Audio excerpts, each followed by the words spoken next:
And we're back with some more Kenshi. And today we're going to be talking about the story of Noble.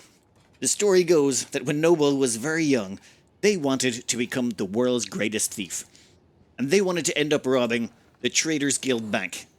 Now, they had some challenges ahead of them, but that was not going to deter them, so they maxed out their thievery as best they could. They practiced for hours until their thievery was incredibly high.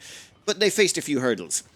One, they didn't have opposable thumbs, and that was going to make robbing things very difficult. The lockpicking section was sort of out of their grasp, so to speak. Two, they had a problem with stairs and couldn't get up them, so they were going to need a partner. They found that partner in Harp. And their plan was very simple. Harp was going to be the lockpicker. They would also be the one that would get them into the building. What they were going to do was disguise Noble as a scarf.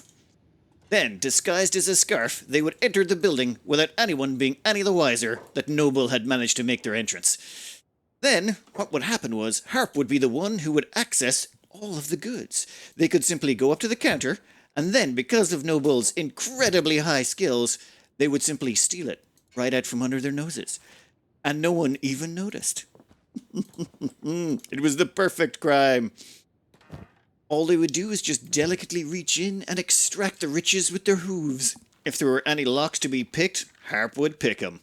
Harp did all the lockpicking, and Noble did all the heavy lifting.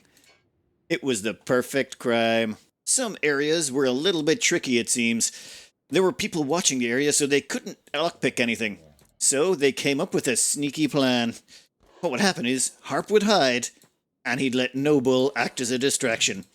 So with Distractable in full effect, they would cause everyone to look the opposite direction. We heard some other stories along the side, like how they'd go into shops and just clean them out entirely of all their cash.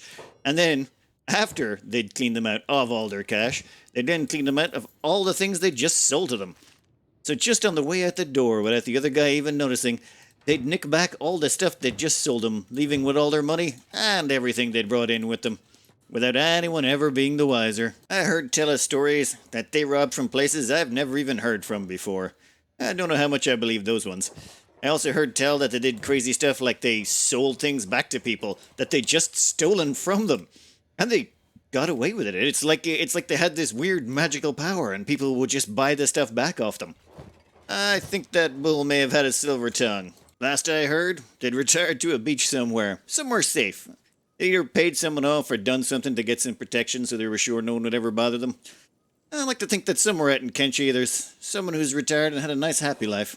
There's too much pain in Kenshi as it is. Well, that's the story I heard anyway. I hope you enjoyed and good luck.